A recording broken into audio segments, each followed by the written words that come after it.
નગર સેવા સદન દ્વારા ડિમોલિશનની કામગીરી હાથ ધરવામાં આવતા છાણી વિસ્તારના સ્થાનિક લોકોએ વિરોધ દર્શાવ્યો હતો। વિરોધના પગલે ઘણી મહિલાઓ પાણીની ટાંકી પર ચડી ગઈ હતી।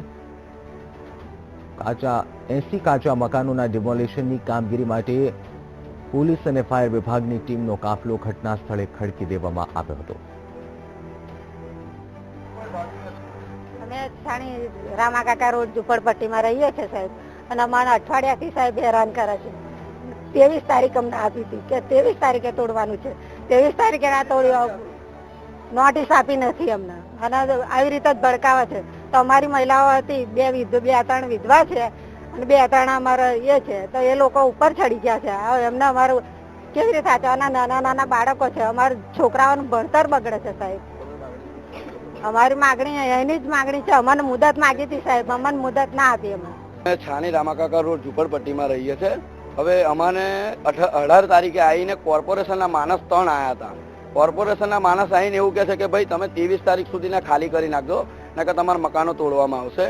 પછી 23 તારીખે કોર્પોરેશનના અધિકારીની ગાડી આવી, એની અંદર કોર્પોરેશનના માણસ હતા, તે કહે છે ભાઈ સામાન તમે ખાલી કરી નાખજો કે કાલે તમારા બુલડોઝર ઉપર તમારી ઉપર ફેરવવામાં આવશે।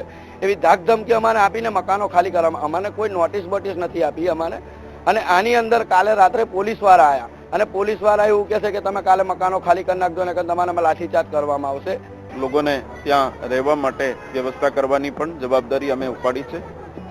છાણી ગામમાં લગભગ 77 જેટલા પરિવારોને પાકા મકાન સયાજીપુરામાં આપ્યા છે, જે નજીકના ઉપલબ્ધ સ્કીમમાં એમને આપવામાં આવ્યા છે।